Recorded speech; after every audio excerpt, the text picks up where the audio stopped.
જંગલમાં ફરવા લાવી. હા તો હાલો જંગલમાં જાવી એમાં હું. એને ઓલા ભાઈ શું કરે જોવા લાવી. હાલ જોતા આવી. બોલો ભાઈ બોલો. આવો શું છે ભાઈ? એ આમાં એવું છે, આ આખું તમને જંગલ છે દેખાય કે નહીં, એ જંગલમાં હું તમને એવા એવા વૃક્ષ દેખાડું તમે ક્યાંય કોઈ દિવસ જોયા જ ન હોય. 200 રૂપિયા મને બતાવું. હાલો જોઈ. આમાં પેલા ભૂત દેખાય એવું એટલે આમાં તો ભૂત દેખાય છે. જો તો તમે. ભૂત નો દેખાય જો યાર તો દાદા, તમે હવે ભૂત થોડા દેખાતા છે. આ જંગલ છે ને ભૂત દેખાતા છે. તમે આ બધાને રમાડવાના ધંધા ચાલુ કર્યા. રમાડવાના નથી યાર, તમને 200 દેવા પડ્યા એટલે તમને આવા બધા નાટક આવડે તમે છે. જોઈ જો આ ખુદ. હા તે સારું લ્યો.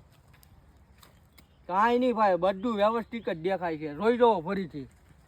તમારી આંખોમાં ભૂત ગરી ગયેલું લાગે છે. બસ હવે તો આમાં કાંઈ દેખાતું ન લાગતું. આ તો પેલા કેમ આમ એ 200 દેવા પડ્યા એટલે ભાઈબંધ.